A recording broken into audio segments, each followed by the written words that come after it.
you. How do you do, ladies and gentlemen?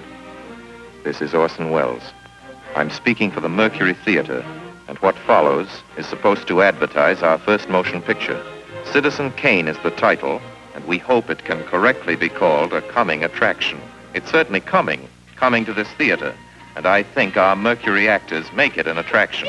I'd like you to meet them. Speaking of attractions, well, the chorus girls are certainly an attraction, but frankly, ladies and gentlemen, we're just showing you the chorus girls for purposes of ballyhoo. It's pretty nice ballyhoo.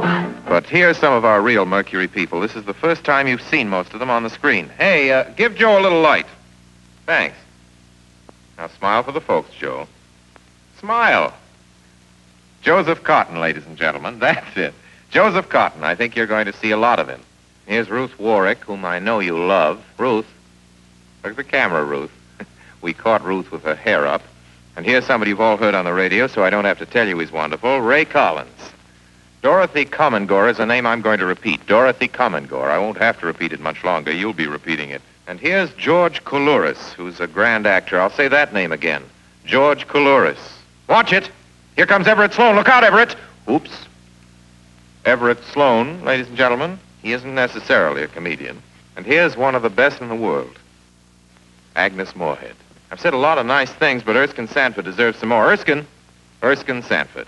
So does Paul. Paul Stewart, everybody.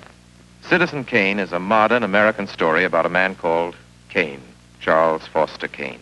I don't know how to tell you about him. There's so many things to say. I'll turn you over instead to the characters in the picture.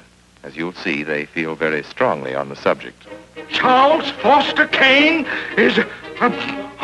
Sure, he started the war. But do you think if it hadn't been for Mr. Kane, the United States would have the Panama Canal? Charles Foster Kane is nothing more or less than a communist! Kane, governor.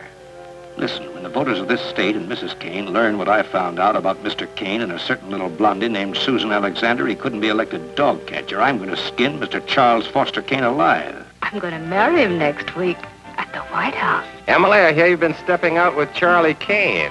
Of course I love him. I gave him $60 million. Well, of course I love him. He's the richest man in America. That's what all the girls say about him at first. But you know, I can't help but admire him. He's crazy. He's wonderful. Ladies and gentlemen, I don't know what you'll think about Mr. Kane. I can't imagine. You see, I play the part myself. Well, Kane is a hero and a scoundrel, a no account and a swell guy, a great lover, a great American citizen, and a dirty dog. It depends on who's talking about him. What's the real truth about Charles Foster Kane? I wish you'd come to this theater when Citizen Kane plays here and decide for yourself.